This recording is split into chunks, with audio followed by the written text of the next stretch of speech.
I'll fill out this tune while we wait for folk to filter in, and then we'll get started. Talk a bit about the failures of certain left media institutions and figures, and then a little bit, I guess, about the ICC releasing arrest warrants for Netanyahu, and anything else that pops up. I've got wine ready, so as ever, be chill.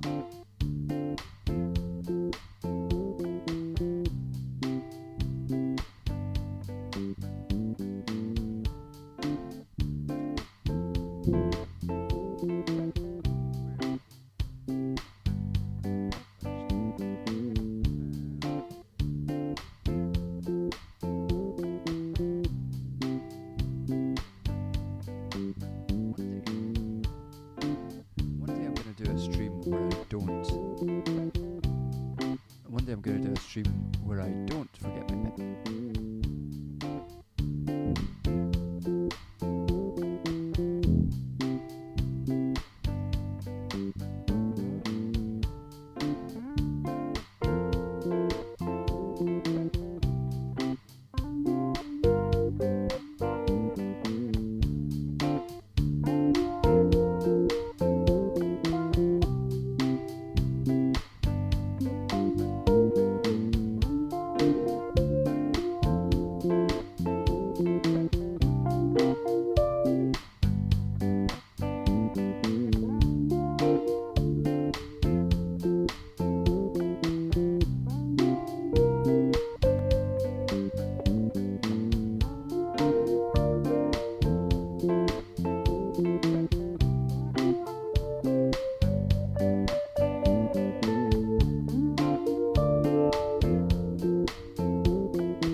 for those of you who are new, we basically the way that we do things here is I have a bottle of wine, and I am ready to drink that wine, and then I chat about shit and play some music. All very relaxed, all very chilled out. Generally don't have that much of a structure of things to talk about, but there's a couple of things that are worth kind of discussing at the moment. One of them obviously being the decline in reasonableness of certain figures on the British, the left of the British media sphere. So we'll talk about them in a second, and also obviously the arrest warrants, stuff that's worth talking about. First, let's get some wine out, and obviously, to interrupt me at any point if you want to ask about anything else. So there's another fine wine. This is a wine called it's called Toscano Poggio di Guardia. As anyone who's regular in this stream knows, I am a sommelier when it comes to wine. This wine is from Tuscany. It's not telling me what notes I'm supposed to get, and that is unfortunate. Oh god, this is 14.5%, so I will not be drinking this whole bottle tonight because I do want to go to the gym tomorrow. But we'll see what it tastes like, and we'll see what notes I can pick out of this. I'm thinking red wine notes, but that's just what's like being an expert. Smells like wine, smells pretty good. It's not from the Sainsbury's collection either, so I've never tried it before, which is exciting.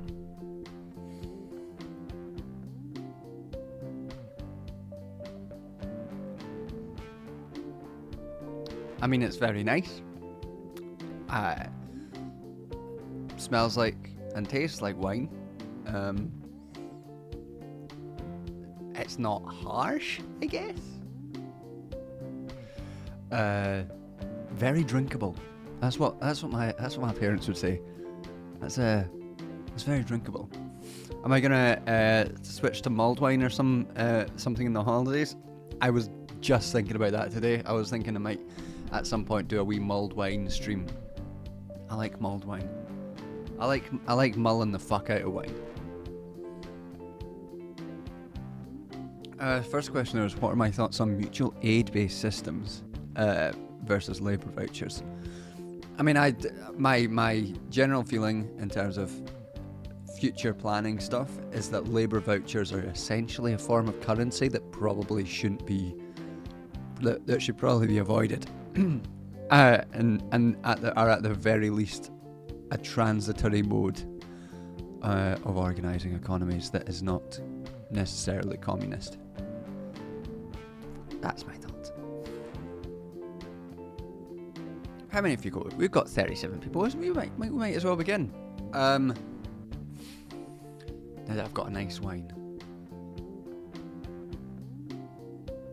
So, in terms of discussions of left media and what the point of them is, for anyone who doesn't know, over the past few days we've had left media figures, namely Michael Walker and Aaron Bastani from Novara Media,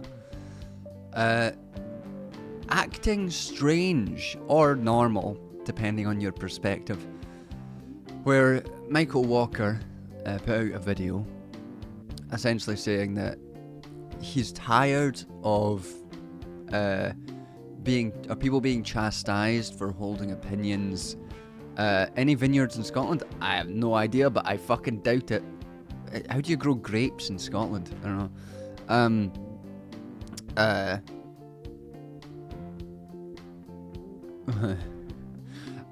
So Michael Walker essentially saying, it's the job. It's complaining that people would chastise him for holding opinions he has on police abolition and bringing up transness in sport as well. Also, beneath the video, he also cited immigration and argued that the left needs to be essentially more accommodating of people who have reactionary views, like transphobia or immigration, or views like his that declining funds for the police increases crime, which is a neutral category according to Michael Walker. And these are all reactionary things to say and whatever. But I think one of the most interesting parts of Walker's whole spiel is that he was talking about how the left needs to be better at to better prepare to represent people, and that seemed to be the major thing that he was concerned about. Was for a while was how can we aim to we in the media, him and others like him, how can we seek to better represent like the working classes? And I think that was an interesting thing for someone who is a media talking head to say, because why would he be seeking to represent anyone? How does he see that as his job? Like, the way I do this shit here on this channel is not to provide views which represent the working class, because obviously to do that in the first place you need to construct a working class with some sort of consistent view to represent. I guess in the case of Michael Walker we're assuming a majoritarian view, but even that is, how do you construct that within a different ways to frame a question constructs different majorities in terms of polling data, which is obviously the sort of shit he's referring to. But the notion that the notion that he should be representing anyone is just kind of funny. I would recognise, hiya Kian, how's it going? Kian calling in from Australia, as you can tell from saying g'day.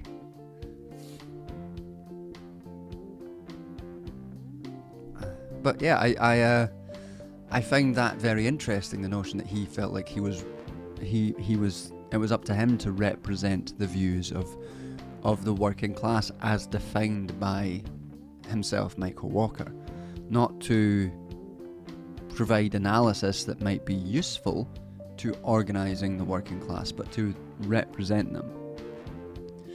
And that obviously, that's an opinion that can obviously only lead to doing things and like tweeting out,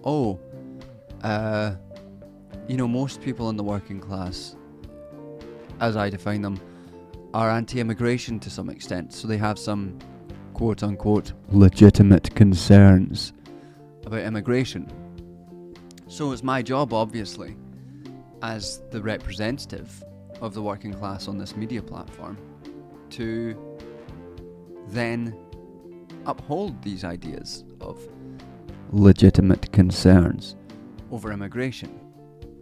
Not to challenge them or seek to shape a discourse or to provide an analysis that might be helpful to overcome reactionary views.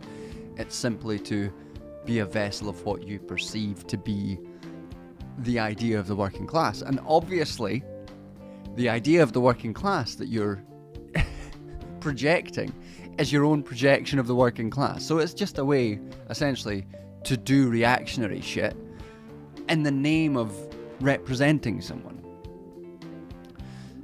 And so we've got this situation where some of the major figures, what if the working class was... I mean, the working class are not fucking communists at the moment, are they? So what is any... Are we just supposed to ignore? Are we just supposed to be like, we'll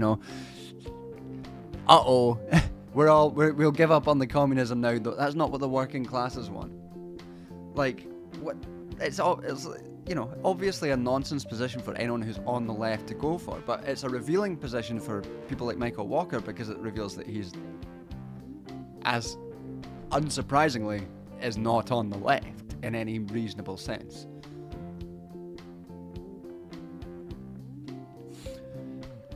And that leads to, if you've got this sort of hard notion of yourself as a representative of the working classes, or your media organisation as a representative of working class opinions, then when someone in that media sphere, like Michael Walker did, and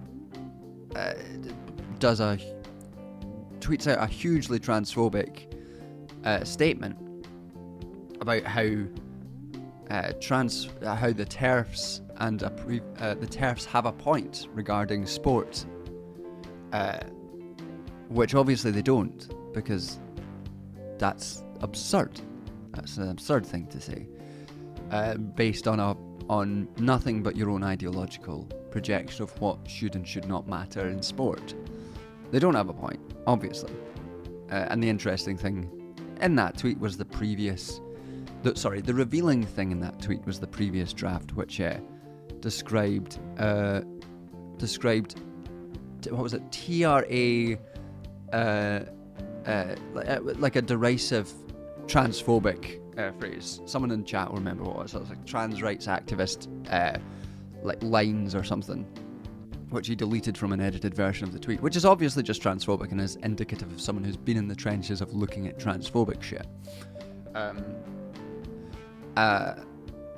And, you know, rubbishing left-wing movements like police abolition on completely, you know, absurd grounds.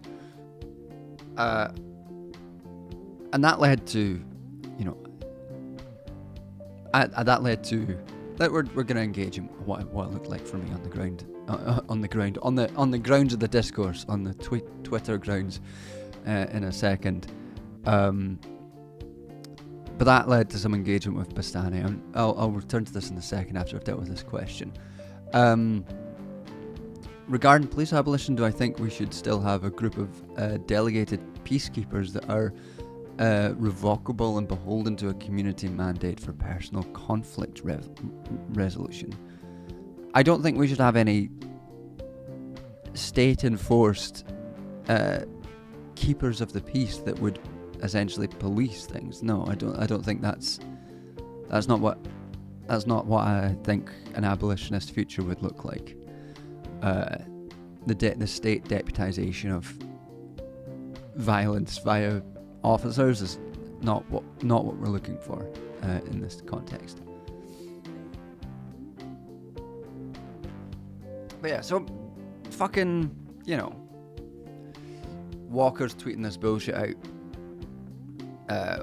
And Bastani in the meantime has been for a long time just got to engage in absolute bullshit. You know, the decline in the Anand Bastani's been constantly talking about the previous wonderful high streets of British towns and 1,000 years of English nationalism.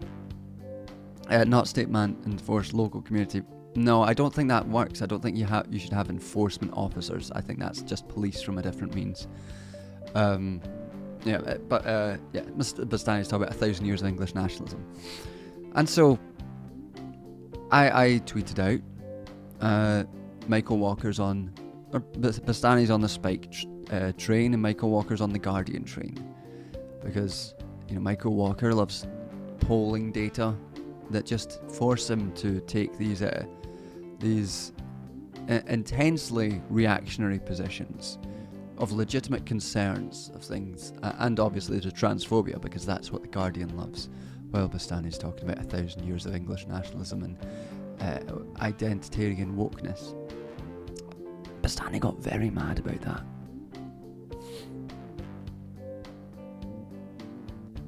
He did not like the notion that he would be a spiked writer, and so he let me just bring up the let me just bring up the series of tweets, because it is kind of absurd and quite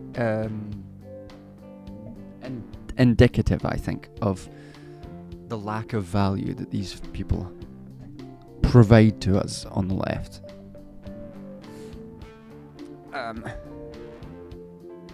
As you know, yeah, the lack of value that they hold for us.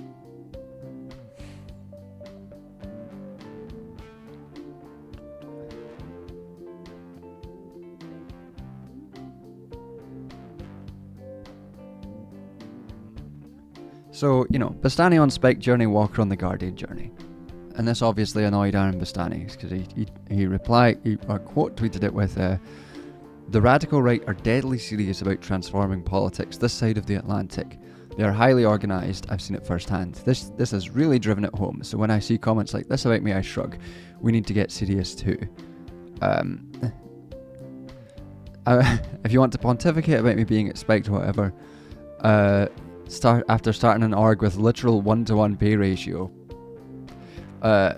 honestly, crack on. It doesn't bother me in the slightest. It does bother him. It really bothers him. It seems like it really bothers him. But it's really important that people understand this stuff is a complete waste of time. You get one life.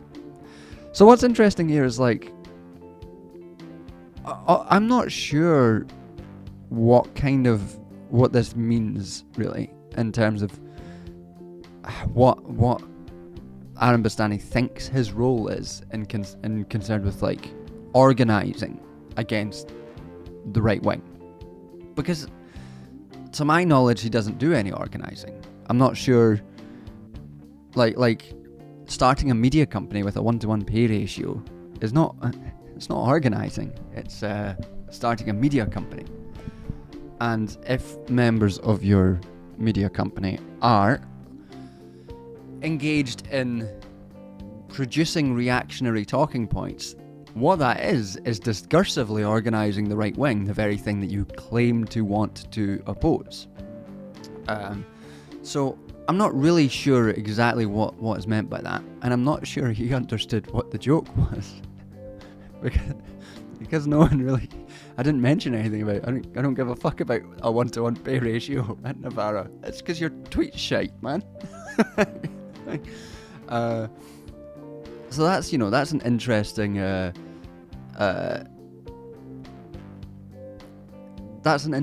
kind of way. He's so clearly annoyed by this, because that tweet did not go viral or anything. It was just like got a few likes. I think I'm probably on a list of his somewhere, and he got really mad at it.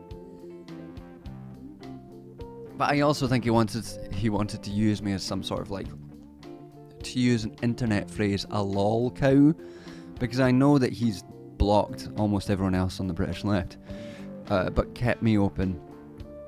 He blocked Sean as well, which is quite funny, but keeps me open because I think he thinks I can be used as a lol cow for engagement.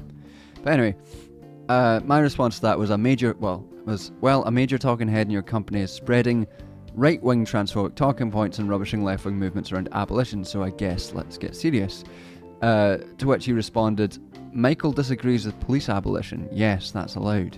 You attacked me, but haven't backed it up here, so presumably that was a rhetorical flourish, but like I said, crack on." Now, what's interesting there is that he absolutely did not talk. Oh yeah, and he also quote tweeted it by saying, "You want to abolish the police, but also want me to discipline a colleague for his opinion." So, in neither of these contexts is the transphobia engaged with. It is studiously ignored, which seems weird for someone who wants to necessarily represent the working class or organise against the right wing, which is increasingly organising around transphobia, which, if anyone had been on the ground, say in Honour Oak in London, and seen the mass mobilisation of the far right around transphobia, would know. But I never saw Aaron Bastani at any of these anti-transphobic protests. I've never seen him at a Posey Parker counter demo. I've never seen him at any Honour Oak demo. So I'm not sure. Maybe he doesn't know that transphobia, as his colleague, is engaged in is a major feature around which the far right is organising. That and anti-immigration rhetoric. I mean, we've seen it today with America producing horrendous, like American politics immediately pushing back on pushing bathroom bans on trans people. Or you see it here constantly with the constant media cycle. Or even in terms of like corporate fucking bullshit, the Warner Brothers defending J.K. Rowling and her opinions. This is like a increasingly established form of organising the right wing, the far right. But this media figure who started this company and wants to get serious about organising in the face of this far right doesn't seem interested at all about his colleague engaging in transphobia. So what is the point of that organisation? What is the point of a supposedly left-wing media organisation that operates like that?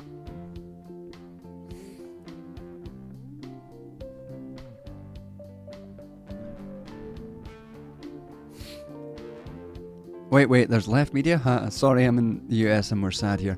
I mean, I think Majority Report is a much more consistently left-wing media organisation than Novara is, to be honest.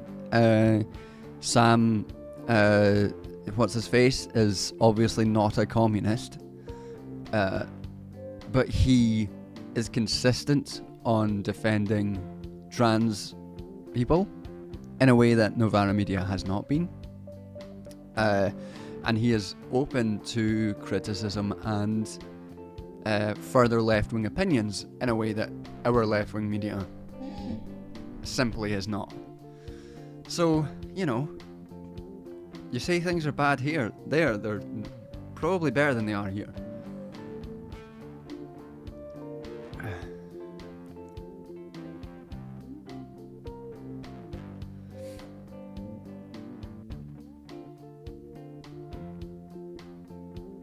And so, I think, when we get down to it, like, what is the point of this sort of shit?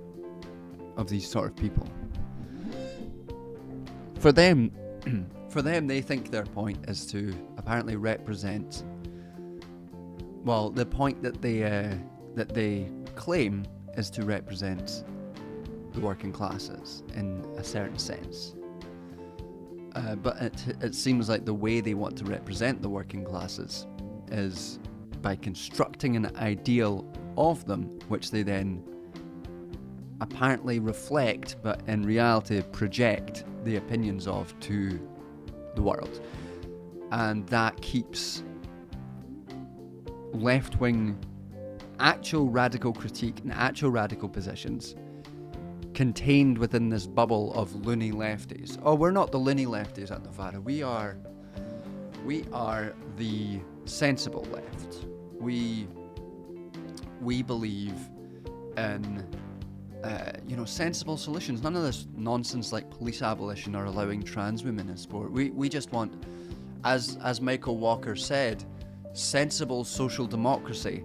None of this loony stuff that was projected in Corbyn's 2019 manifesto, which Michael Walker lied about and said included a sort of abolitionist bent, which it absolutely didn't. Unfortunately, what the 2019 Corbyn manifesto promised in line of policing was an immediate increase in police funding and police numbers.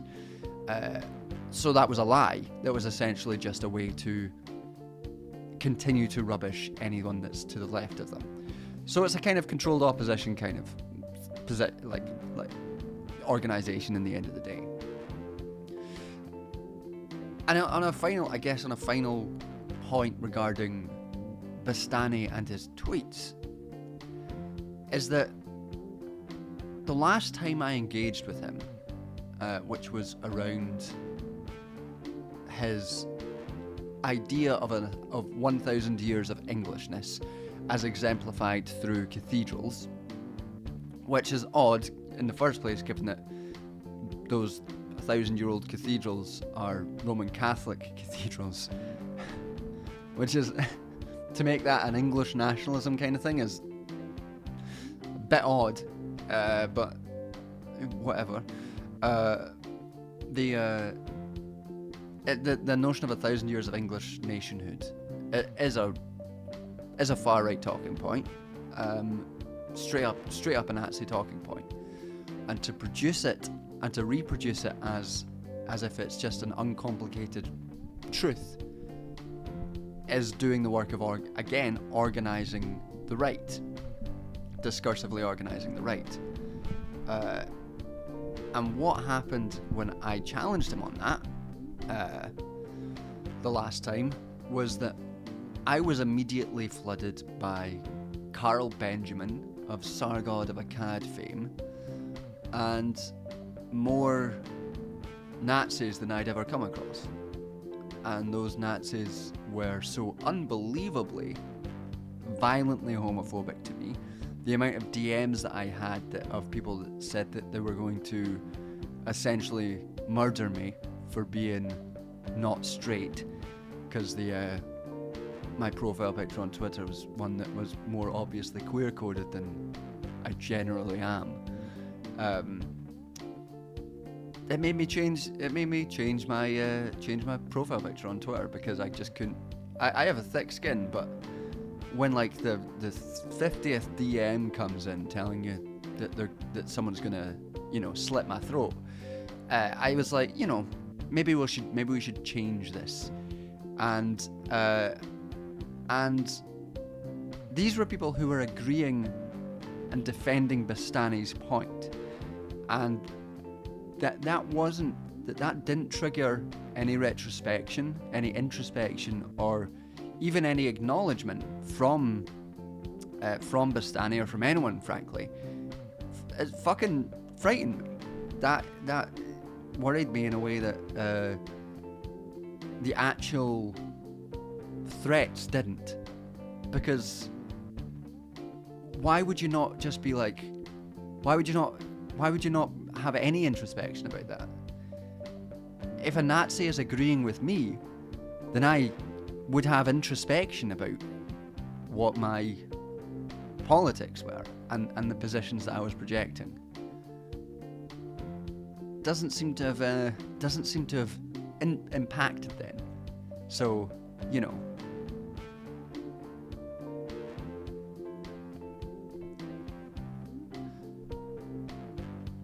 again, leads to questions about what these left-wing media profiles are for.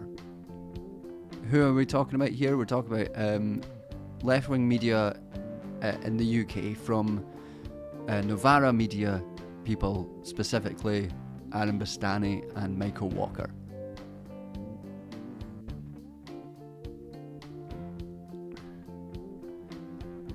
So yeah, that's I have a feeling that this is a moment where the internal makeup of an organisation like Novara is going to come under immense strain, as people who I know who work there already do not like working with these two people because they're consistently reactionary in a number of ways. And this kind of behaviour is only going to increasingly fracture the internal composition of that organisation. And I wouldn't be surprised if a number of folks started leaving.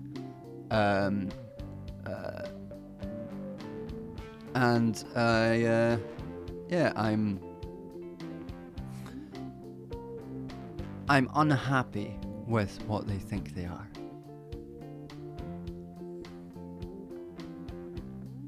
But yeah, we fundamentally, it's not our job. Oh yeah, just sort of someone pointed out, Bastani's not keen on abolition of the police, which is interesting considering that he did play a role in amplifying the narrative around the far right narrative around two young Palestinian women who were arrested subsequently for holding banners at a Palestine demonstration. He was engaged within that discourse, which obviously is also bad. What the fuck are you doing? Why would you do this? And again, the reason why they do this is so that he can appear as the good left, the non-crazy loony left, like all of these silly people who are doing nothing for the movement, but we are the ones who do stuff for the movement. How, you say? Well, we rubbish anyone to our left on our podcast, and that's what being left-wing is really about.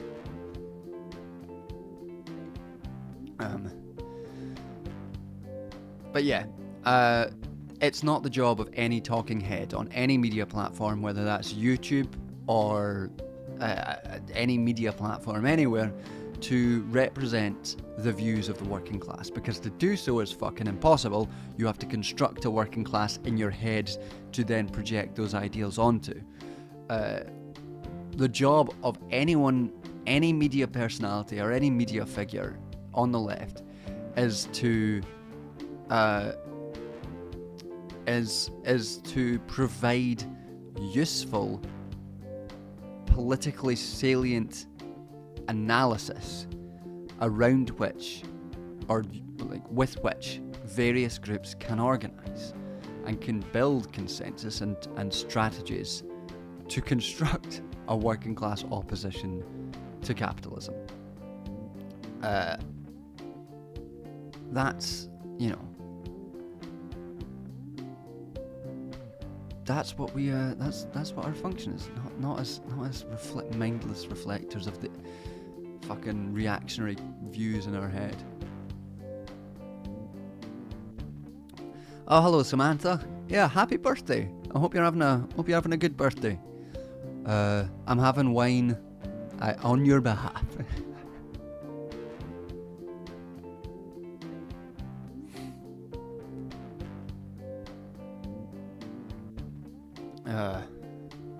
The constant platforming of the right wing on Novara as well. Yeah, I mean, you've got I still the way Novara platforming Peter Singer and really never engaging with it with that and the reaction against that was probably the first moment that I seriously questioned its utility as a function for any kind of left-wing project, because Peter Singer is obviously a fucking eugenicist and has very little of any relevance to tell us.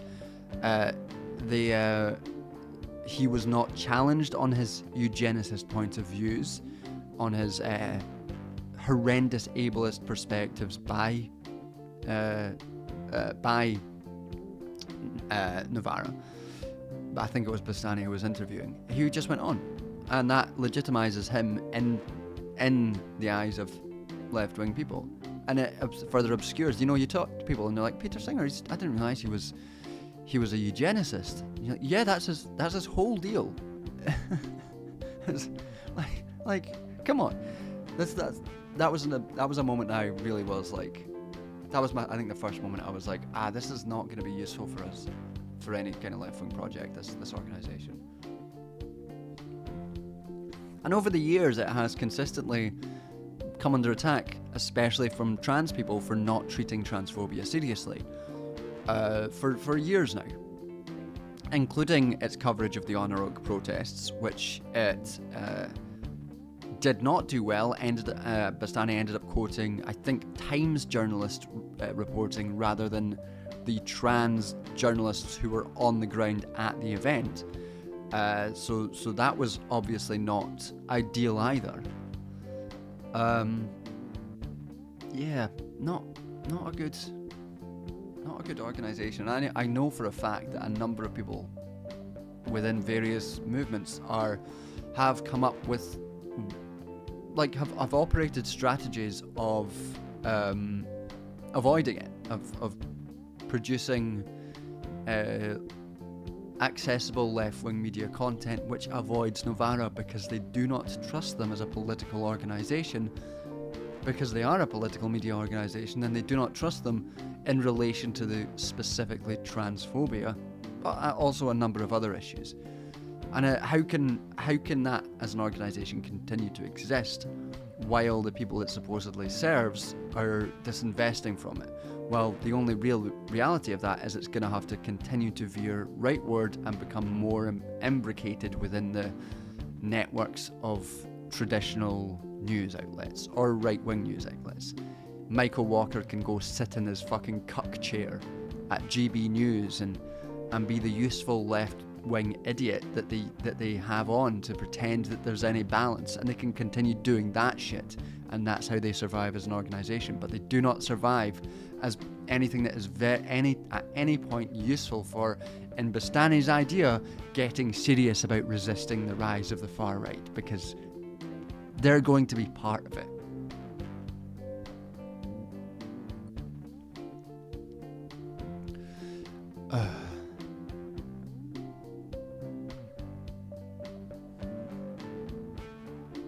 A nice quote from John Oliver in the Harris campaign, which I think applies here.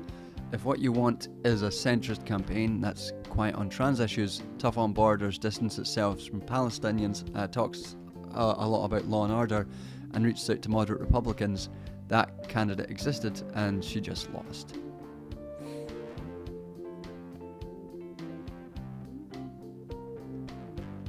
I mean, on a different note, talking about John Oliver and Harris, it is just a really good example.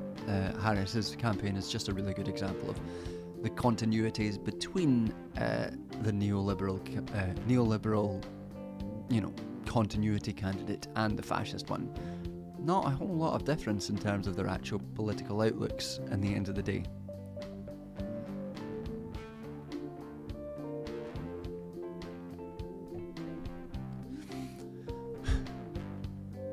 All right. Well, we change up the music, and then then we can chat a bit about the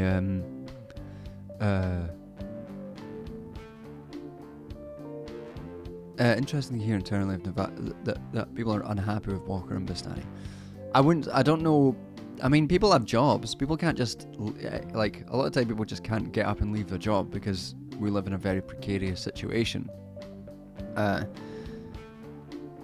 I think that it's just going to make it increasingly unhappy. I don't think there's going to be a mass exodus, because I don't think people can operate that way. But I think people internal will probably just continue to look for other jobs.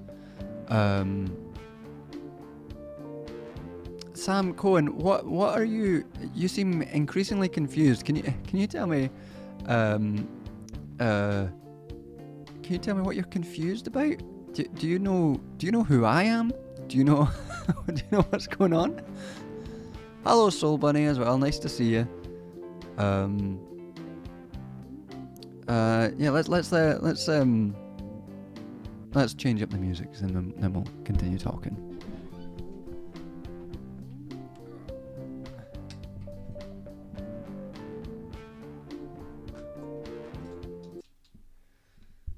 Not sure what vibe I want to go for.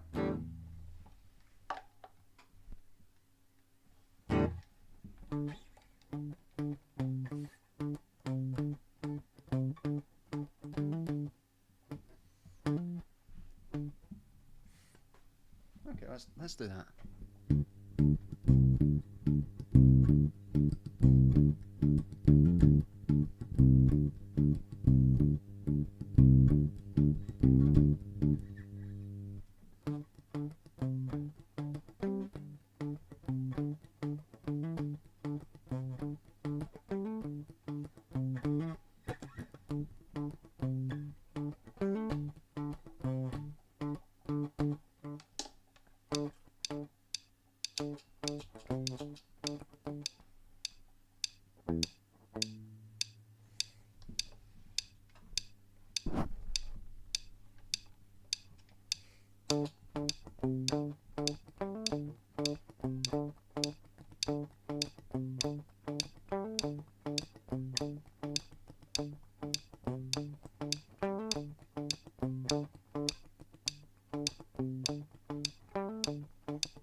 Alright, that was fun.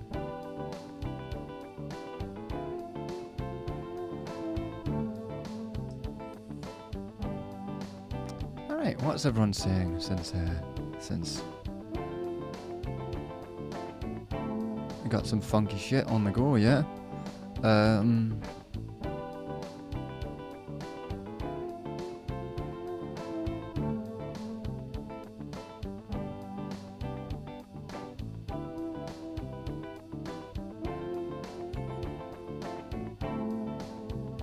Alright, I don't see anything. We've got a lot of people here today, which is good. So if anyone has a question, tag me or something so I can see what the question is. Some more wine, I think, is on the go. Then we'll, I guess, talk a little bit about the arrest warrants out.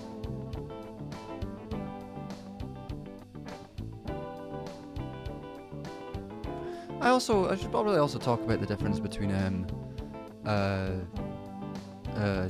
Neil Anderson. Good, you got good taste then.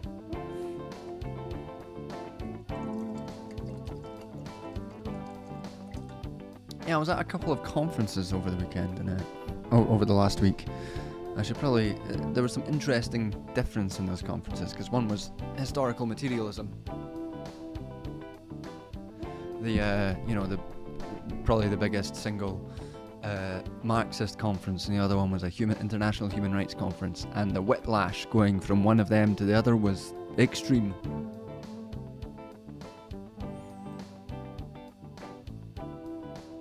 But yeah, before we get into that, I guess good news is that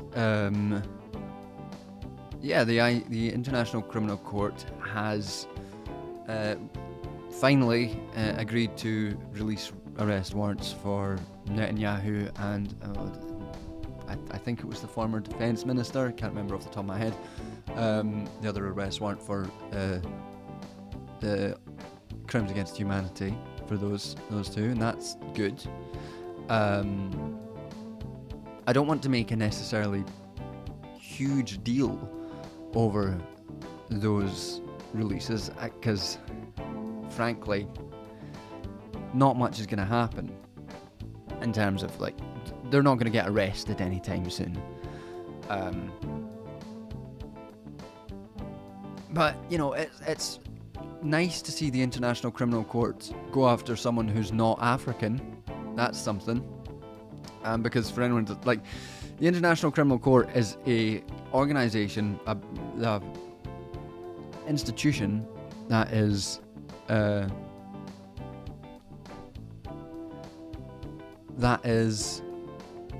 being constantly critiqued since its inception because it almost exclusively, for a long time, only went after African leaders for crimes. It ignored Western leaders and Western crimes for decades. It got the moniker the Court of Africa because of that. And for a long time, I mean, back when I was doing my master's, which was in human rights and international relations, and this was in 2016, there'd already been maybe a decade or more of discussion about whether or not we should just get rid of the International Criminal Court because it's as an institution is not useful.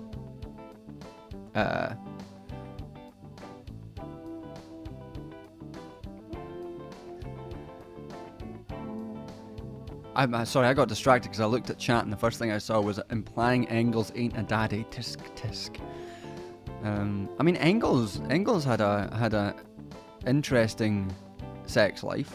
Engels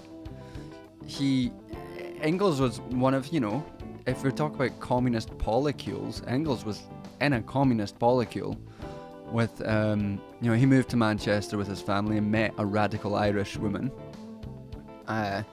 who was probably instrumental in dragging him to the left. And I don't think they ever married, but he was with her, in a relationship with her for a long time until she died, but they kept separate residences because both of them also had different lovers throughout their entirety of their lives. When she died, he ended up marrying her sister and continuing in a similar relationship. And so, Engels was in a communist polycule with some people. So that's whenever you get like American Communist Party or whatever, these people who talk about, we need to get back to normal left-wing ideas with normal left-wingers, none of this newfangled liberal wokeness of polycules and polyamory and stuff like that. Engels was there doing that shit from the beginning. So, you want to drop polycules and family abolition from Marxism, you're going to have to drop Marx and Engels too.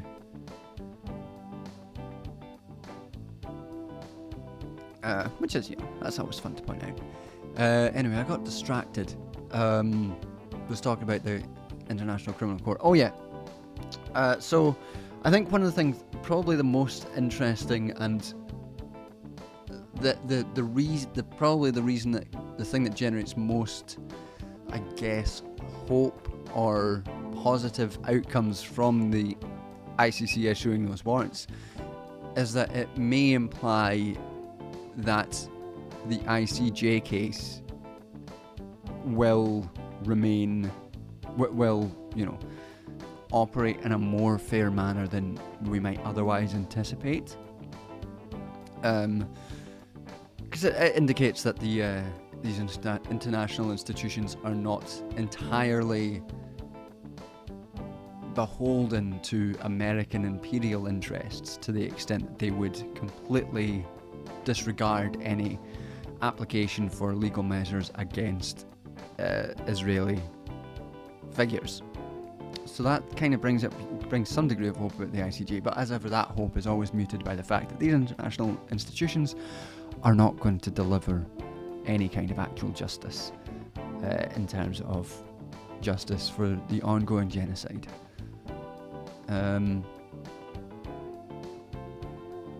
All of the international organisations lack enforcement mechanisms except those which member states in an ad hoc way agree to enforce.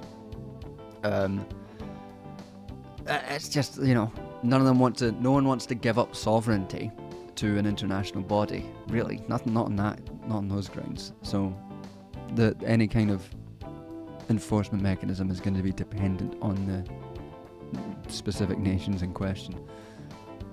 Frankly, I guess one of the interesting things about the ICC warrant is it does force the British Prime Minister, Keir Starmer, into a challenging position where he's consistently reaffirmed Israel's right to commit war crimes and genocide, and affirmed that he, as a former human rights lawyer, understands the definition of genocide, and that's why he's not calling the Israeli genocide in Palestine a genocide, because he understands it. It does put him in a difficult position, because suddenly those things which he agreed and promoted as Israel's right to do have now been found within an international criminal court to which Britain is signatory that they were crimes against humanity. They weren't genocide because those warrants haven't been issued yet, but have been found of crimes against humanity. So he has to respond to the notion that, I have previously engaged in supporting crimes against humanity. And it also has implications with arms dealing and duties under various international legal charters. Whether or not they will actually engage them is a different matter. But the limits of what... Will I get into this? Will we get into the limits of jurisprudence as a method of organising?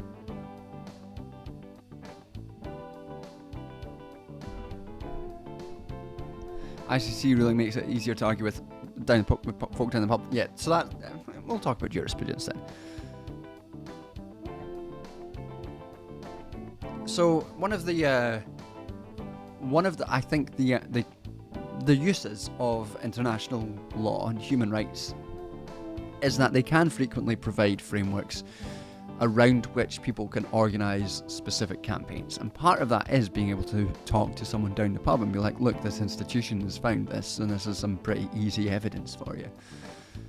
And you can also do things like, well, the UK is in contravention of a number of international arms treaties now. Can we organise specific legal campaigns around them as part of a movement growth to try and generate some more sustained practical action against the government for supporting this genocide? There probably is some use in that for local social movements within various Western states, within the US, within the UK, within France and Spain, and all these different different states.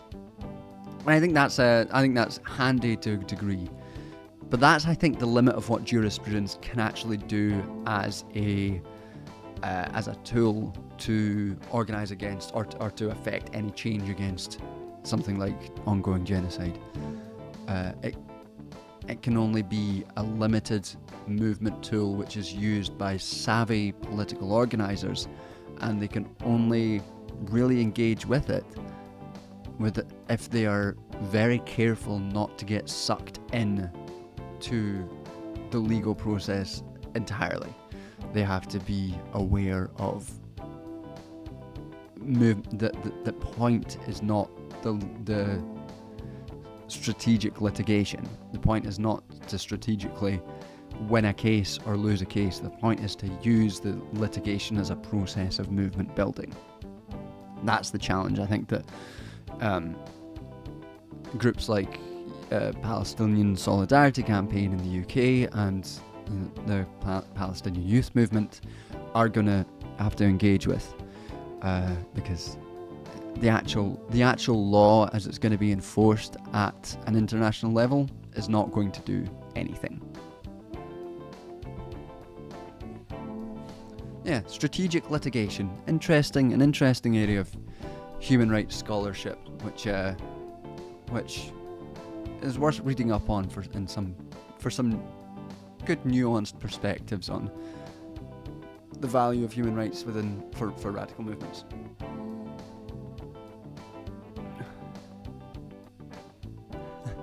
I'm glad you like the bisexual lighting. It's not quite. It looks more bisexual in the camera than it does in the room. It's more red in the room than it is. It looks kind of pink on the screen for some reason, but it's actually just kind of red when I'm in the room.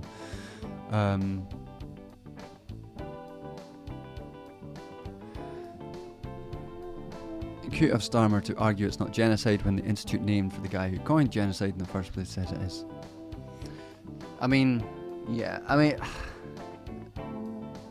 Starmer's a fucking coward, isn't he? That's basically what it is. Starmer, David Lammy, fucking coward. I remember once having a conversation with a friend who was like, this was in the Corbyn era, and they were like, we just need someone like David Lammy who's nice and left wing, but he'd be really good as Labour leader. And I was like, no, do not trust David Lammy. That guy's a fucking snake, and he is, and I was right.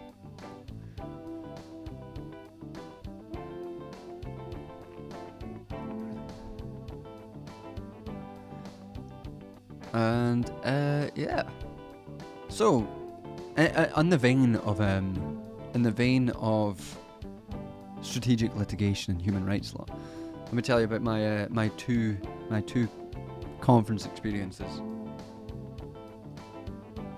So last week and the week before, I had an exhausting time.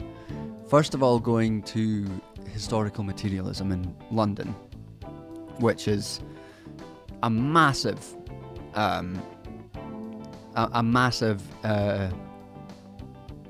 Marxism conference. Outrageously big. Like 10 panels at one time, and 4 days worth of panels that went on until like 9 o'clock at night. It was exhausting. But there was a lot of interesting talks and stuff to go to. Because I'm currently writing a paper with Cian, who was in the chat and might still be in the chat, we don't know, but with my friend Cian, on fascism and neoliberalism, and fascism emergent from and a continuation of neoliberalism rather than a revolutionary rejection against it.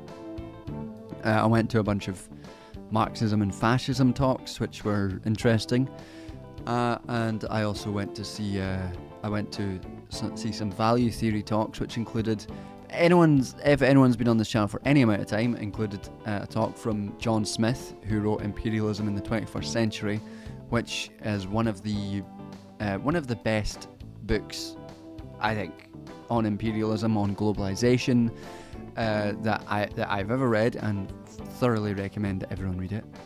And his talk was great. He was a little old man with a little Palestine badge and was very nice, and that was great.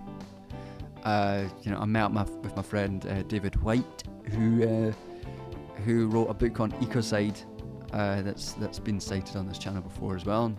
That was fun. And there's a double-sidedness to go into historical materialism, because a lot of you go there and the baseline assumptions are a lot of the stuff you agree with, like critical of international institutions, critical of international law, critical of any sort of liberal framework or notions of teleological progress, which is interesting because that wasn't always the case in Marxist conferences. And you also got I also saw about 4 people who I know fully hate me, which is interesting. Always nice to be in a room and be like, oh shit, that person fucking hates me. Well, that's fun. And also lots of people who like me. But yeah, I went straight from that to Italy, to International Human Rights Conference that our institution that I did my PhD in has a partnership with. And in that conference there was me and maybe one other Marxist, a guy called Roberto. It's the most Italian man in the world. The 2 Marxists in the whole conference, and then it's just lots of talks about which take as a given the progressive nature of things like international law or international human rights law, or the progressive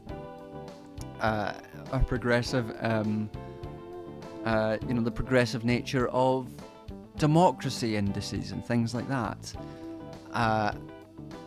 And them being viewed quite uncritically as you're suddenly just in a room that goes, oh, none of you people have thought about critically engaging with this as something that is good necessarily, and that's interesting. I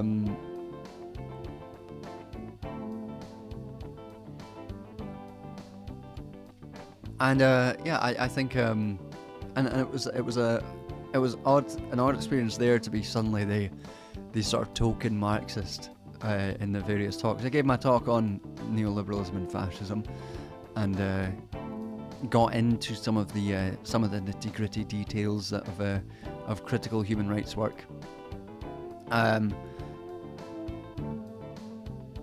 mean, I was at that same conference last year, and I gave a talk on that was quite critical of human rights as a framework, but still left open the usefulness of them in particular contexts, because that's the whole sort of bent of a lot of my research. And actually a paper that I've just gotten confirmed will be published in the Journal of Human Rights Practice, and I'll send that to anyone who wants it. I'll post it on Patreon as well once the proofs are out. That sort of speaks to that.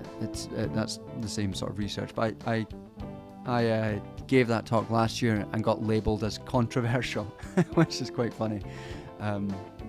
Weird to be a controversial voice in a conference. But that was just an interesting bit of whiplash to go from the Marxism conference to the International Human Rights one. I will say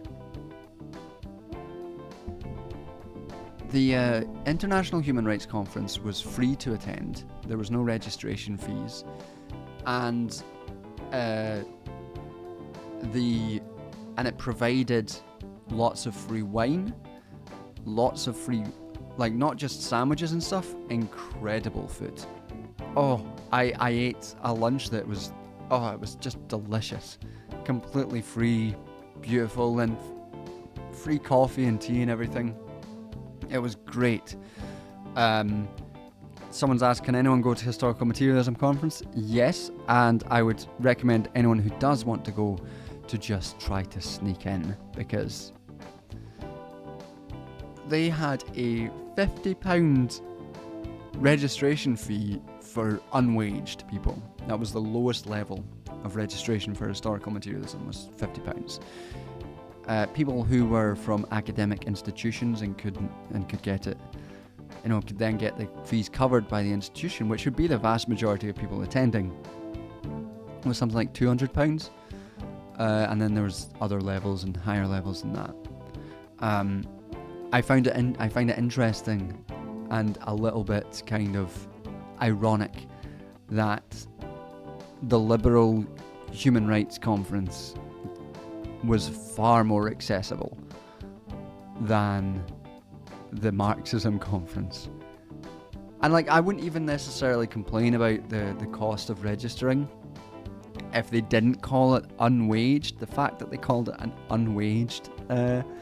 unwaged registration fee was £50 is not an unwaged fee, I'm afraid. You could say it's tier 1, level 1. It's not unwaged. Unwaged people do not have £50 to spare. That's not how that works. I would expect a Marxism conference to be a bit more savvy on that front. So, maybe have a little think.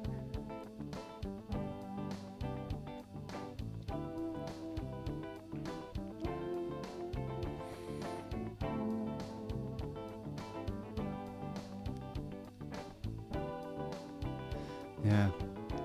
So that was my experience at Historical Materialism and International Human Rights Conference in Padua. Padua, lovely place, by the way. I saw some. Oh, got some more to tell you.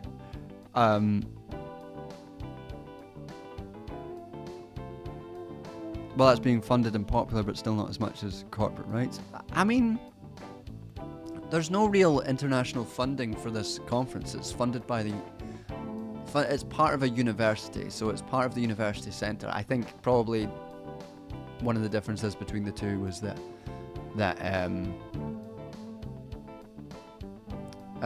in Padua, that was the university itself was organising the conference. So there was less things like room hire and stuff that you've got to consider, and it was smaller. So, but who knows? Historical materialism did not have tight security. You could just walk in, and I would recommend, frankly, to anyone who's not got an institutional backing to pay for tickets to do that instead, because it should be accessible to anyone, and the only people who should be paying it for going to conferences like that are the institutions that the academics are from. No one else should really have to pay.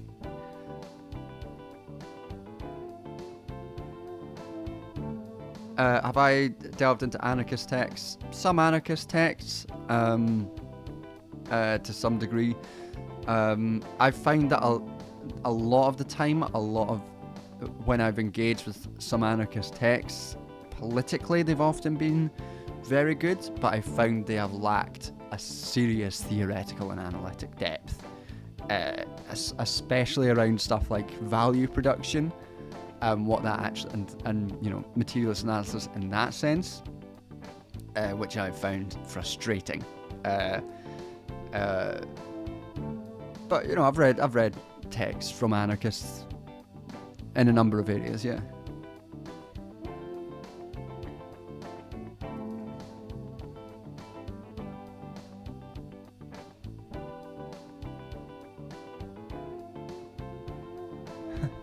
If I'd either vote centre-right for the rest of my life or watch the brilliant performance of Mel Gibson in Braveheart once every week for the rest of your life, what would I choose? I mean, I guess at this point,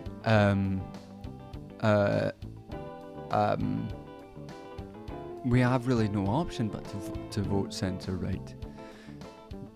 I guess if I was going to try and outwit the genie that's making me make this magic choice, I would say if it's from my perspective, what constitutes centre-right, I could vote for the Greens then, and then I'm all good. They're centre-right from a particular point of view. I will out-lawyer the fucking genie on this point.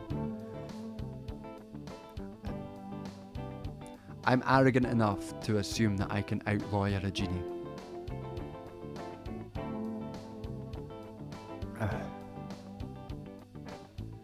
I've read some Malatesta as well, yeah. But yeah, I think a lot of the time the nitty-gritty details of actual theoretical Marxism have been... I mean, this is not a problem that is unique to anarchism, because frankly, a lot of Marxists are bad at getting the nitty-gritty detail of value and exploitation within Marxism as well, and that's why we have all these arguments about it, and that's why I had to do a video about how market socialism isn't fucking communism, and how it's just a stupid idea.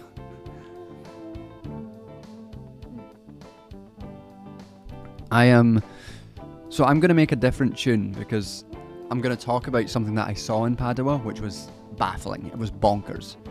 The first thing that I saw, which was not bonkers, well, I saw the second, but I'll tell you about the second thing after. I saw the 14th century frescoes of Giotti, which were apparently extremely central to birthing the Renaissance art movement. And I went to see them with my supervisor the day after the conference ended. And that was like before my flight away. That was amazing. It was like the colours were incredible. There was a devil eating a pope. It was great. That was the cover art for Caliban and the Witch. That's from one of from the Giotti fresco. And that was interesting. I didn't realise that. I was like, that's from the Caliban and the Witch, and that was fun. Yeah, let me change up the music, and then I'll tell you about the bonkers shit that I saw in the Padua Botanical Gardens. I need to make the right kind of song for it. It's going to be kind of funky again, because you'll understand why.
We've got something.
Sorry, I didn't like that. I can't find something.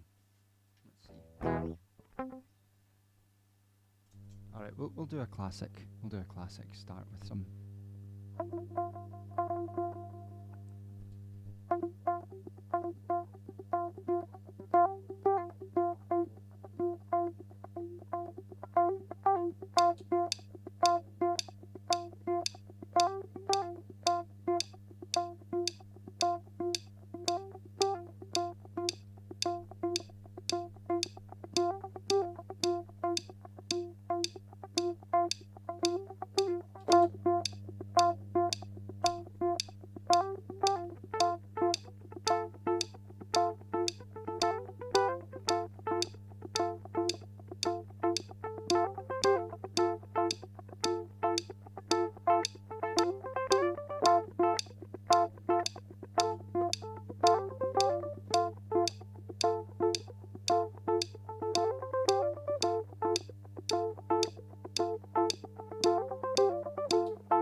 I think that's a fun tune, I'd say.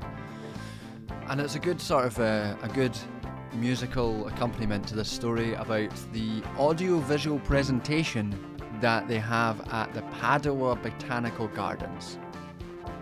Now, for context, the Padua Botanical Gardens are the oldest botanical gardens in the world. Like so many stuff in Padua, it's the oldest established thing in the world. Padua University is the second oldest university in the world. Thank you, knowledge and defence.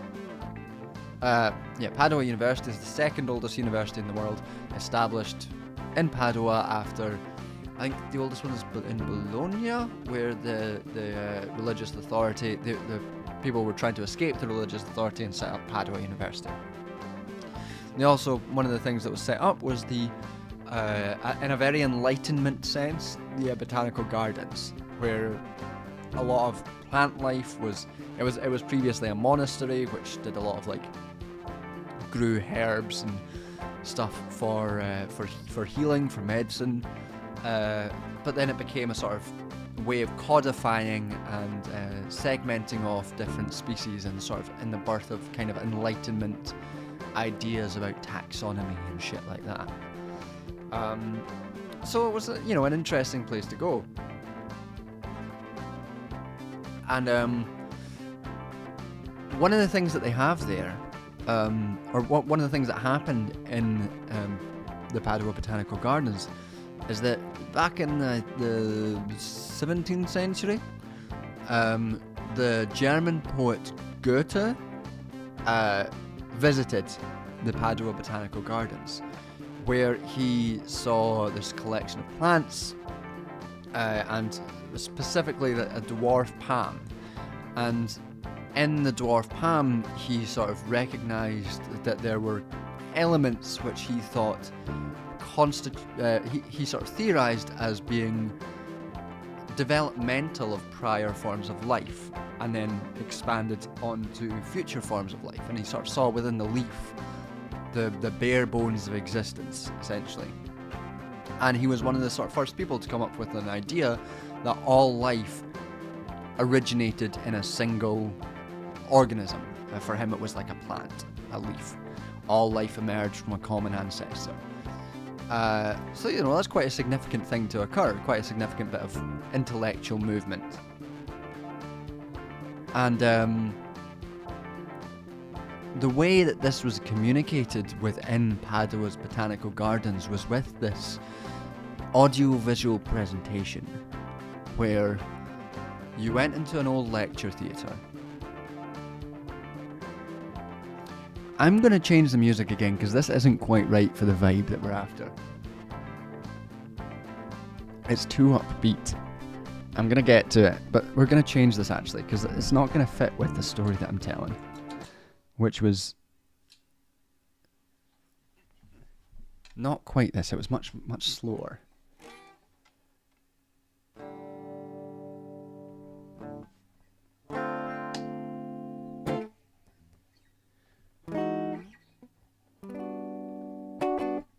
Yeah, that's where this story starts. Is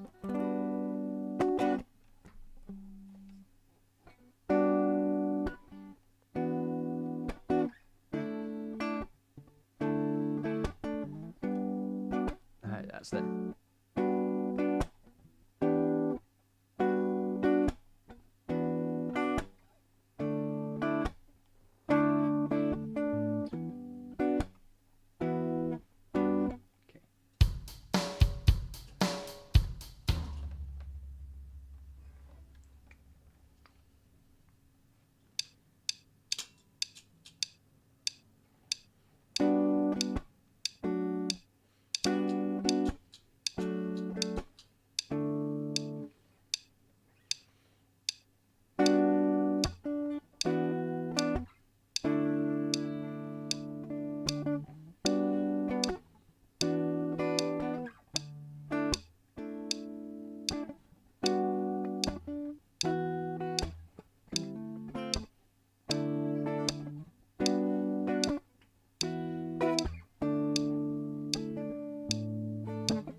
this is better music to talk about the Goethe exhibit in Padua's Botanical Gardens.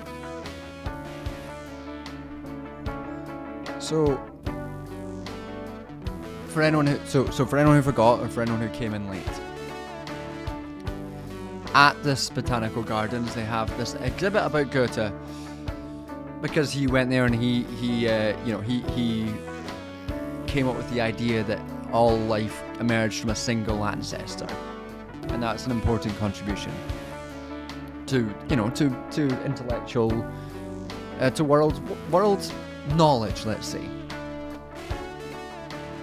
And the way that they decided to sort of memorialize this kind of momentous occasion was that you walk into this reconstructed lecture hall, these old creaky lecture theatre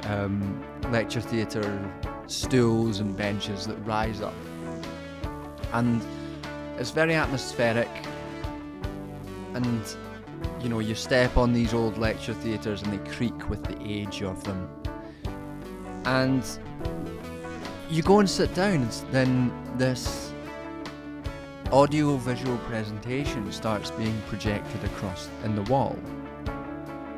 And it's very confusing because it's about Goethe, and it's called like The Life of Leaves. And so you go to learn about the life of leaves, and this presentation starts and it says September 2023, Goethe visits Padua. And I was confused. I was like, is this like a reenactment, or is this a story, or is this like when this was filmed in 2023? Hi, yes, and how's it going? We're talking about an insane, a baffling, bonkers bit of a audio-visual presentation at Padua's Botanical Gardens. My teeth have gone red with the red wine. Anyway, so you're in this atmospheric environment, and this thing starts. It's September 23, Goethe visits Padua. And, I just thought, they filmed it in 2023, so, because the next thing that pops up is the guy in this presentation who's playing Goethe. Now, remember, Goethe is a German poet. And what you're presented with in this audiovisual representation is the most Italian man that has ever lived. wearing a parody 17th century costume. You're presented with this sort of 45-year-old man with straight, completely straight chin-length hair. The most Italian that anyone has ever looked, playing German Goethe. And it sort of opens with him in this sort of fake 17th century garb, looking over his books and stuff, discussing, it's talking about how he's thinking about his legacy and what he achieved on this earth or whatever, and very pensive and serious and very sexy as well. It clearly, my volume peaked when I said sexy there, which was funny. But clearly they were going for sexy. So you have the sexy fucking guy posing sexily, staring at things sort of pensively and sexily, and looking over his old book of the genealogy of leaves or whatever it's called, and thinking to himself and talking to himself in Italian what a discovery we found in these leaves. This world, what can it truly mean? I have tried my whole life to understand, but I only understand the world through its benign poetry or shit, bullshit like that. And it's got Goethe doing this sort of pensive, staring into the distance shit. And then I swear it hard cuts to him smoking a full-on cigarette, like a modern cigarette. It hard cuts to him, and the botanical garden is just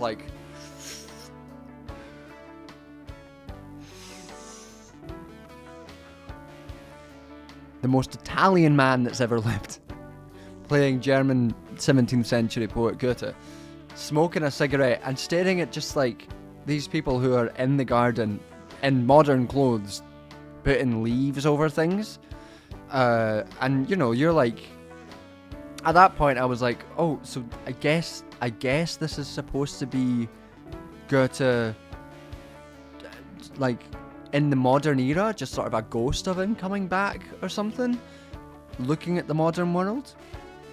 And so that's the point where I figured that out. But then it cuts to some like old professor guy doing a plant pressing or something, and Goethe's like looming over him in his Italian way, his German Italian way, sort of like staring over him. Like the guy's like there, and Goethe's just like, the leaf, it presents so much mystery and so much intrigue. I, Goethe, spent my life examining this profound mystery of the earth. And it cuts to him again, just sort of pensively staring at something. And then he looks at glass blowing for some reason, because Padua's near Venice, where glass blowing was. And he's like wearing these sexy fucking sunglasses and and looking at glass blowing and doing his whole shit. And then it sort of changes. And this is the bit where it really gets bonkers.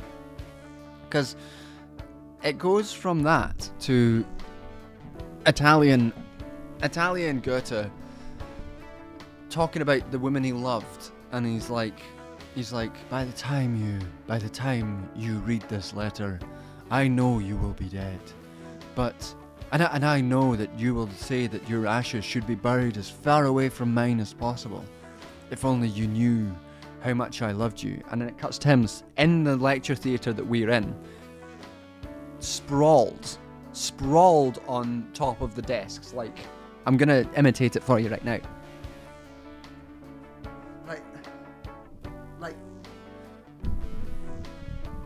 Like this, hand covered like this, fucking talking about this woman who clearly fucking hated him, just sitting like this and staring pensively.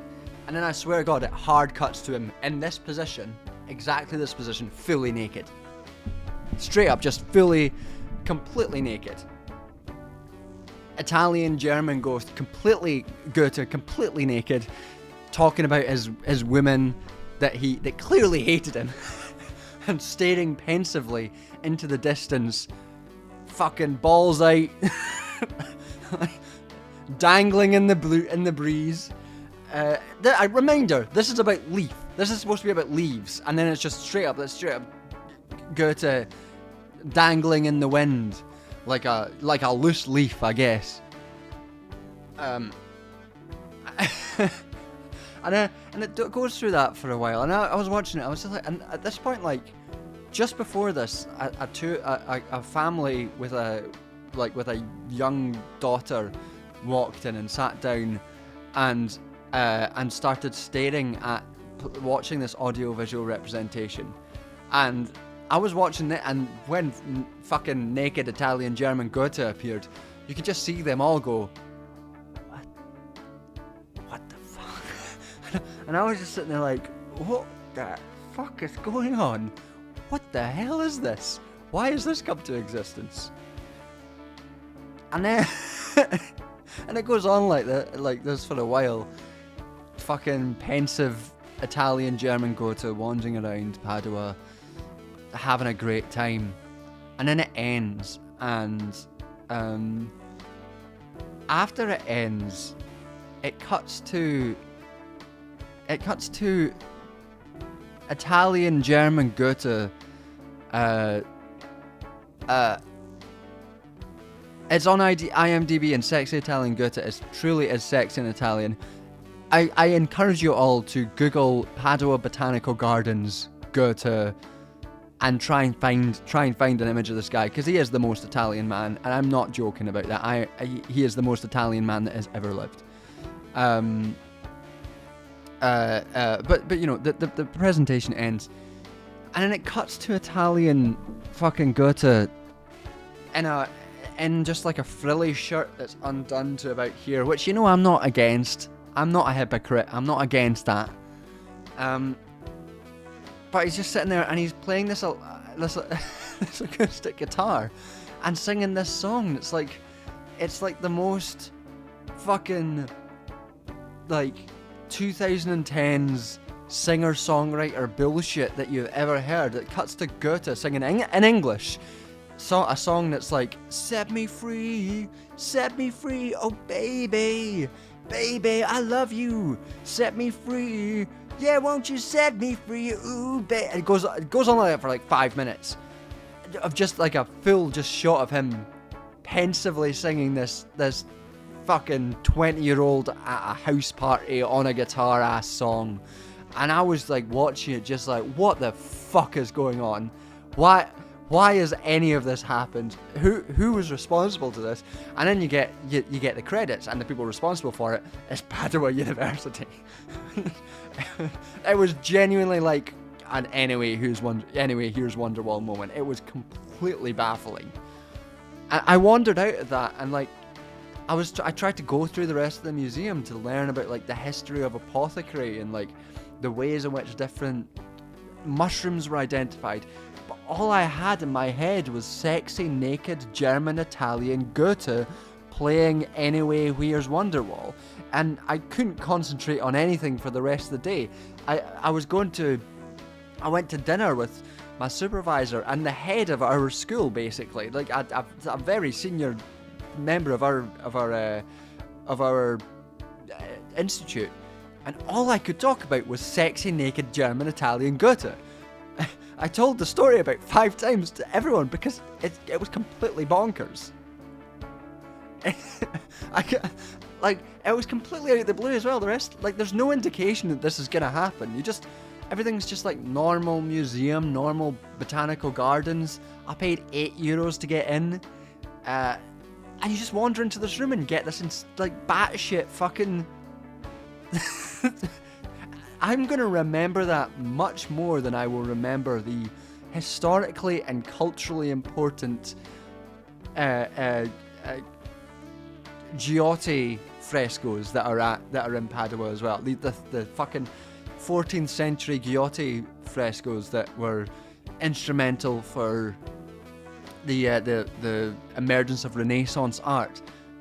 They have been pushed out of my head. I don't remember what they look like. All I can think of when I see them is sexy German-Italian Goethe lying on a desk or playing a shitty Wonderwall cover. It's the only thing I'm going to remember from this Padua trip in a year's time. I'll be like, oh, John, how was Padua last year? It's like, oh, I don't know, actually, because all I can think about is German-Italian Goethe. It was bizarre.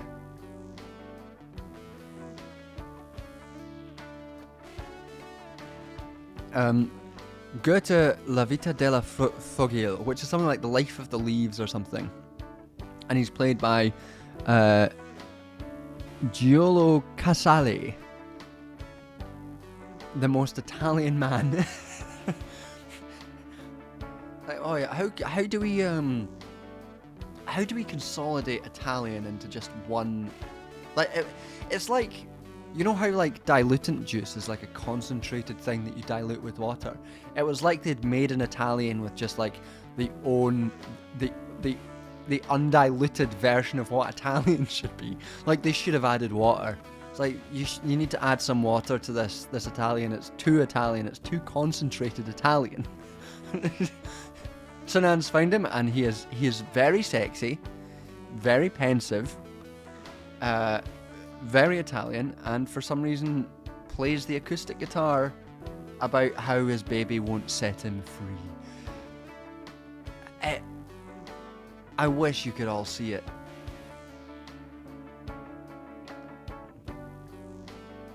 River Room was okay. Okay, at first I was like, what discussion did I just walk into this time? Something essential.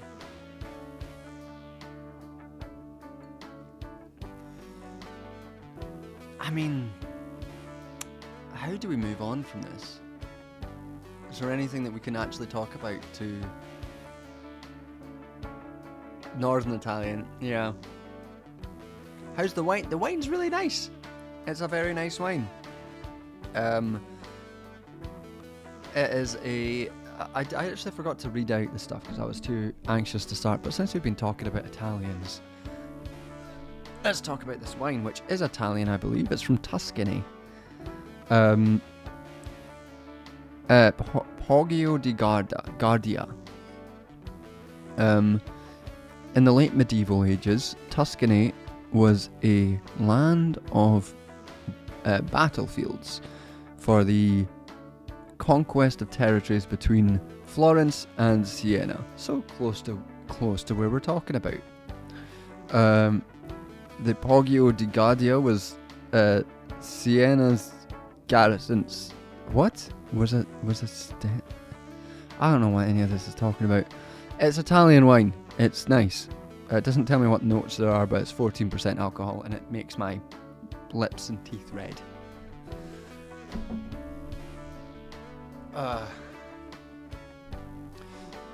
But, yeah. So, if you ever find yourself in Padua, go to the Botanical Gardens just for that. Maybe go to the Giotti frescoes as well. If you go to the university, you can get a tour and you can see a bit of Galileo's spine, which is interesting, and you can also see the first surgical anatomy hall, which is still constructed in Padua, which is interesting as well. You can sort of look up from underneath. They don't have any audio-visual presentations of sexy Italian German Goethe, unfortunately, which is it's just a real shame.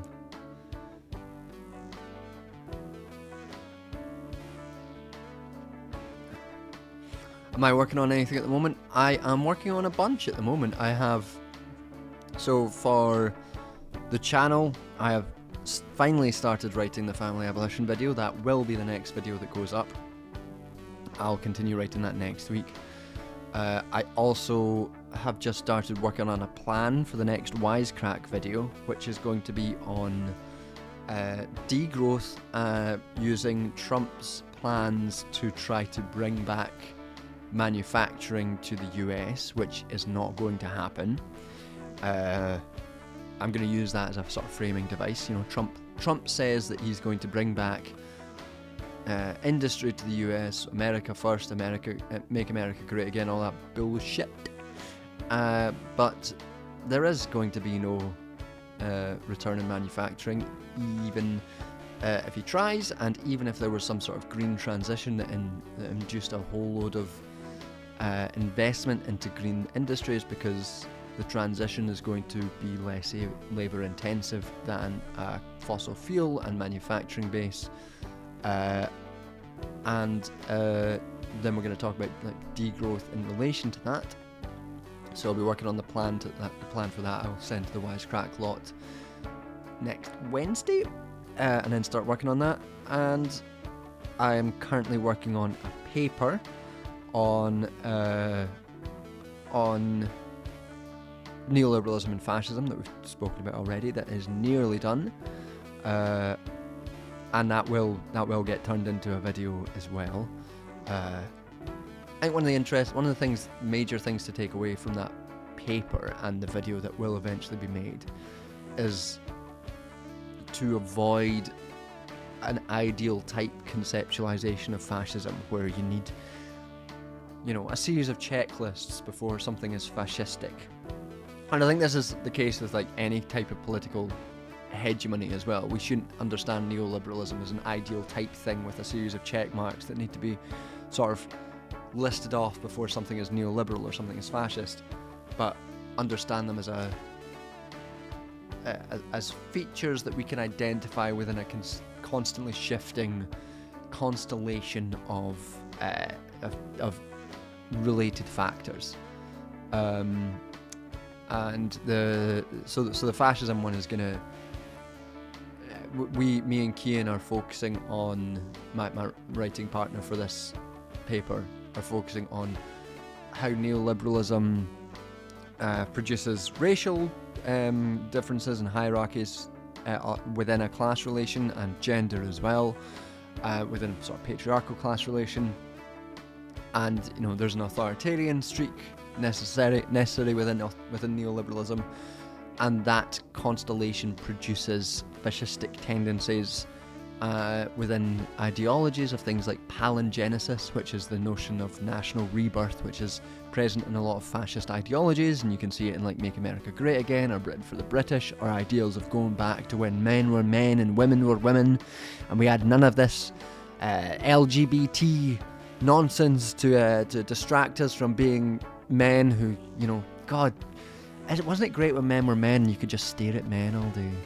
No, I mean something else. We loved our wives.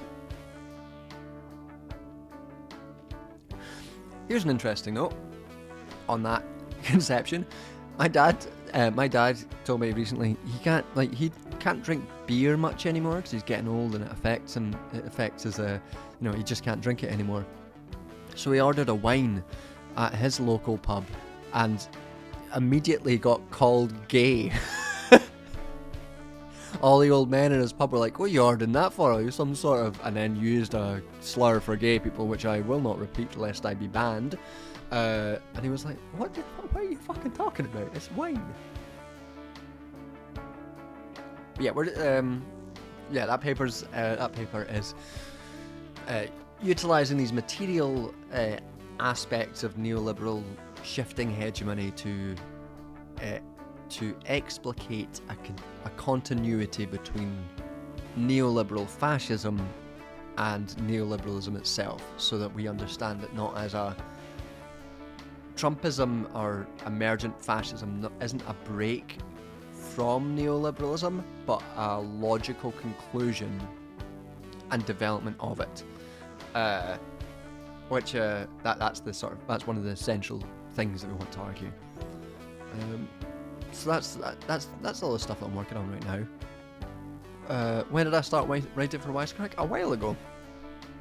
I've got 2 videos out with Wisecrack right now. One of them is on the border and the continuities between neoliberals and Trumpist sort of right-wingers in terms of fascism. So, we've been working on this for a wee while. And the second one on constructing a nation through political speech, which, looking at Kamala Harris's DNC speech and the way that she constructed the American nationhood in that sense.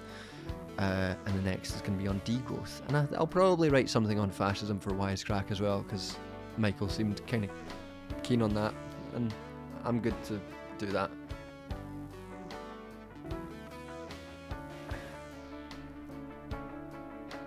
Alistair Livingston saying, "I get called gay for liking cider over beer. Men are fragile." Men are fragile. But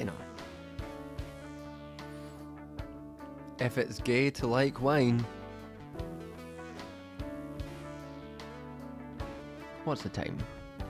22:17. So yeah, that's what we're working on.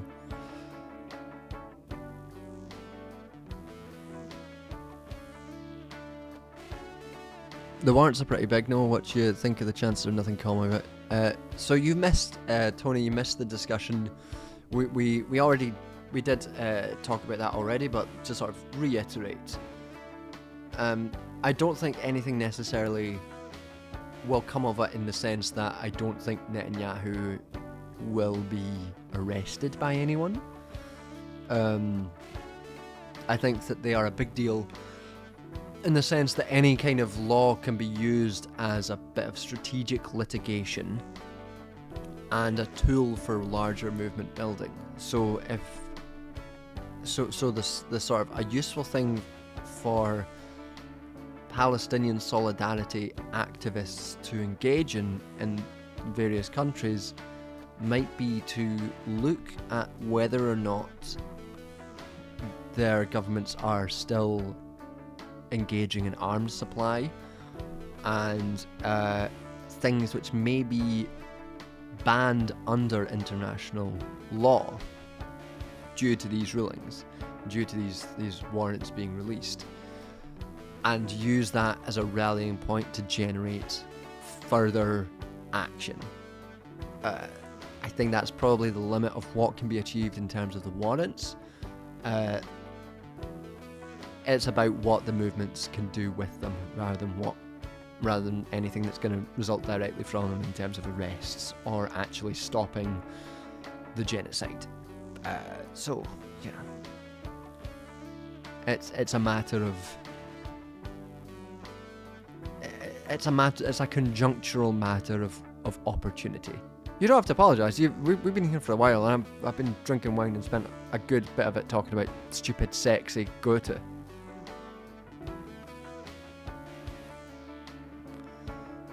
When men wrote poetry and kissed one another, yeah. Mind adding links to those on your channel somewhere? I like your stuff. The links to the Wisecrack videos. I'll try and find them here. They should be, if you go to the community tab and just scroll down, they should be there, because I shared them on the community tab when they were all out. Let's see if I can find them and put them in chat.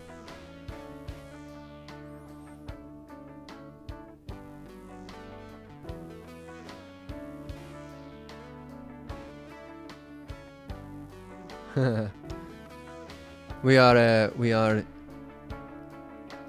encouraging each other, Jacob K. And I don't know if that's good or bad.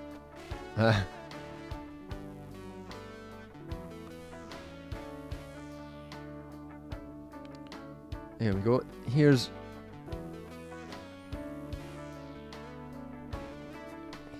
is one of them, which was the this was the Constructing a Nation Through Political Speech video.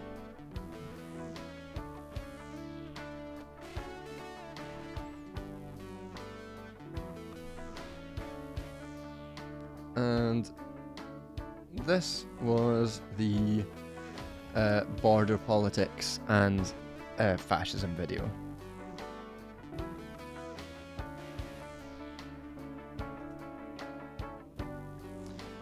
Yeah, any international legitimacy for anti-Zionist movements is handy, in some sense. It's not like, yeah, it's a kind of limited handiness, because we obviously don't want to be beholden to legitimacy of the international system before to you know, legitimize any of our moves.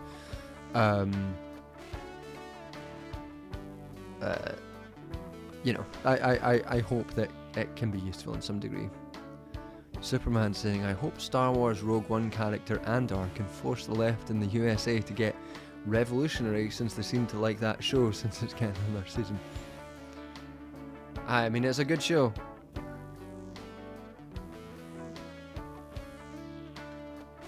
And the ICC is pretty important in the international law sphere. The ICC has so little international legitimacy, and has historically had so little international legitimacy, that its importance is, you know, extremely limited. It's got less importance and less legitimacy than the ICJ, for example. But it might be a good sign in terms of what the ICJ's rulings will eventually be. Unfortunately, that's probably going to be for quite a while yet, and won't do anything to actually stop the killing, which is depressing. We've been depressed again. We cannot wait for the ICJ, but for what it's worth, I guess, I think that the ICJ will rule that at least some of the acts of the of Israel constitute genocide. I think that at this point it is extremely unlikely that the ICJ rules that there's been no genocidal acts conducted. So that's, I guess, something.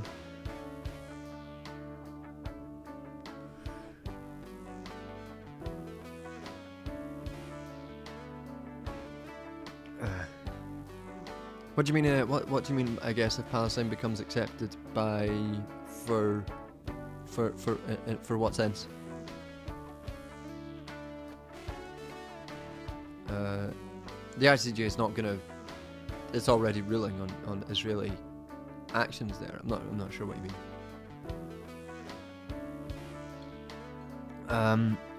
Well, we're gonna do one final song, one wee tune before we Evan in Science, good name. What do you mean? If Palestine is accepted by a country by the ICJ, and what would that what do you mean by that? In terms of what they would rule if genocide was being applied, or I'm not following what you're talking about. We are gonna make a final track right now though.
not super keen on that, but you know, it's fine. It'll do for the end.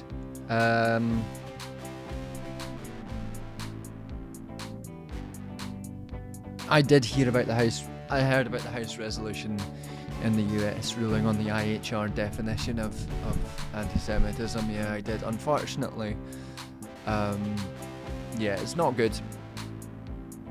What is there to say? It's not good, and it's indicative of a chilling effect that has been that has permeated a lot of discourse, and I think is indicative of, frankly, a lot of the trends that we're seeing in terms of neoliberal fascism emerging. When I was at Historical Materialism, the conference the other week, at one of the panels on fascism, one of the points that one of the speakers brought up was to indicate that we weren't yet under a state of fascism in this country, was that the police weren't coming to Historical Materialism to break up the meeting, which, you know, occurred historically. Yeah, a fundamental feature of historical fascism was that they broke up Marxist meetings. But I was sat in the audience just thinking, like, yeah, but if this was a meeting on Palestinian solidarity or disruptive action in defense of Palestinians, the police absolutely would and have broken up and raided those meetings. The Historical Materialism is held at SOAS, the School of Oriental and African Studies, and the police have arrested students for attending meetings at SOAS in Palestinian solidarity, which the university have supported the police in doing. We've also had in the UK Just Stop Oil members sentenced to 5 years in prison for attending meetings.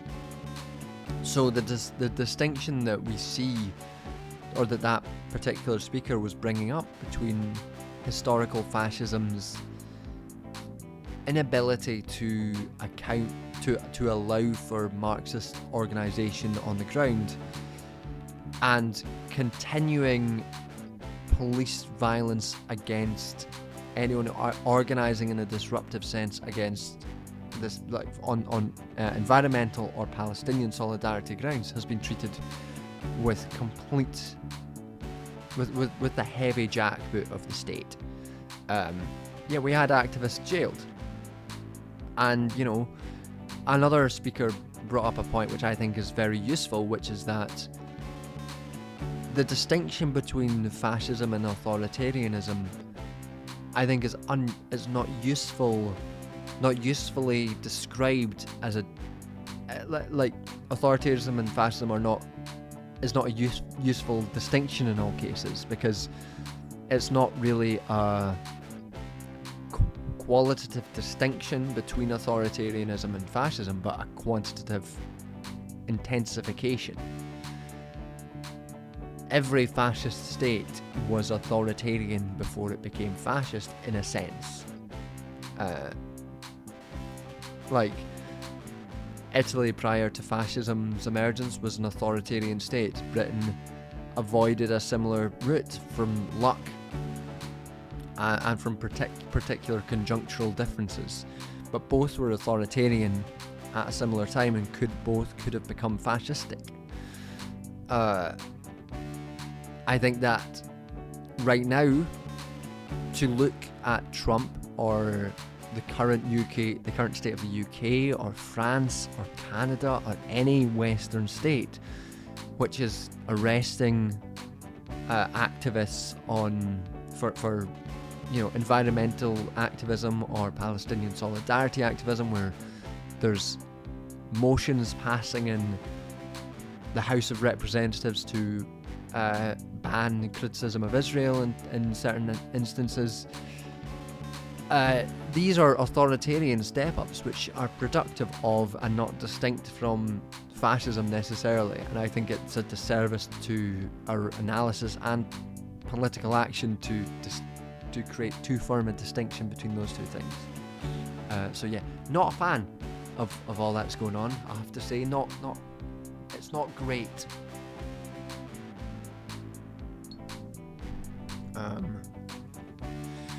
Yeah.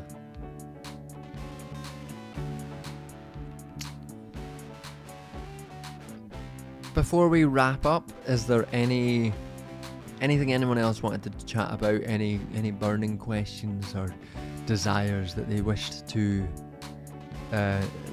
sort of discuss, or anything that I said I was going to talk about, but then I have completely forgotten, because that happens. The situation is pretty bad. It's pretty bad.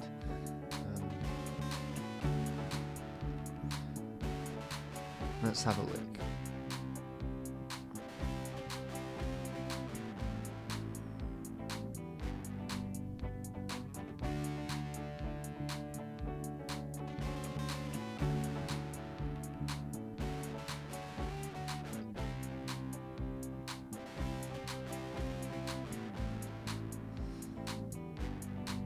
Alright, nothing going. We will, I guess then, if nothing's going, we will begin to draw the stream to a close. Thanks for coming. I hope this was a welcome return to streaming, and I will try to keep it going on the regular basis until it's interrupted again by Christmas in a few weeks. As ever, give videos a watch and a share. If you can do the Patreon, then we welcome you. If you can't, then it's no worries. I will be sharing my published article on Patreon as soon as I can, and any other writing. There's also PayPal and Ko-fi and all that shit. I'm trying to get better at doing the whole call to action stuff, because I'm bad at it and I hate it. But I feel like I need to get better at it. I need to be more shameless. Yeah, I need to get more shameless. But otherwise, with that, we'll bring it to a close. Thanks for coming, guys. We had some good chats tonight, and good amount of audience. So I'll count that as a win. I am going to go into the other room, do some Duolingo, and chill out. And we'll see you all in a couple weeks.